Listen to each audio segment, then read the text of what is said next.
بسم اللہ الرحمن الرحیم۔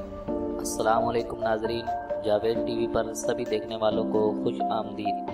تو ناظرین، آج کی اس ویڈیو میں آپ کو بتانے والا ہوں کہ اللہ نے مکھی کو کیوں پیدا کیا ہے۔ تو دوستو، اگر آپ یہ جاننا چاہتے ہیں تو ویڈیو شروع کرنے سے پہلے ایک چھوٹی سی گزارش ہے کہ ویڈیو کے نیچے دیے گئے لال بٹن پر کلک کر کے جلدی سے اس چینل کو سبسکرائب کر لیں اور ساتھ ہی بیل کے آئیکن پر لازمی کلک کریں تاکہ آپ کو ہماری ہر نئے آنے والی ویڈیو سب سے پہلے مل سکے۔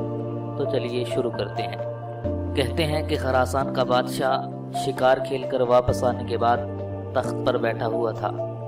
تھکاوٹ کی وجہ سے اس کی آنکھیں بوجھل ہو رہی تھیں۔ بادشاہ کے پاس ایک غلام ہاتھ باندھے مؤدب طریقے سے کھڑا تھا۔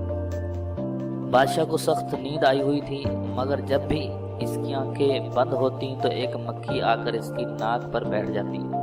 بادشاہ غصے سے مکھی کو مارنے کی کوشش کرتا، لیکن اس کا ہاتھ اپنے ہی چہرے پر پڑتا اور وہ ہڑبڑا کر جاگ جاتا۔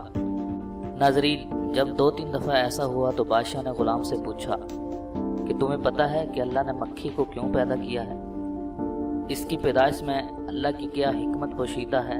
تو غلام نے بادشاہ کا یہ سوال سنا تو اس نے ایسا جواب دیا ناظرین کہ جو سنہرے حروف سے لکھے جانے کے قابل ہے۔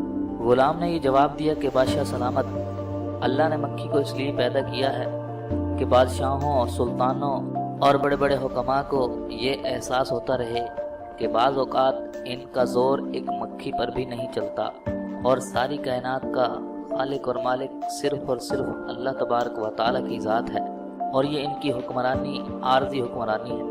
تو کہتے ہیں کہ بادشاہ کو اس غلام کی بات اتنی اچھی لگی کہ اس نے اسے آزاد کر کے اپنا ایک مشیر مقرر کر دیا۔ تو دوستو، اگر آپ کو آج کی یہ معلومات اچھی لگی تو پلیز اس ویڈیو کو لائک کیجئے، شیئر کیجئے اور کومنٹس کے ذریعے اپنی رائے کا اظہار ضرور کیجئے۔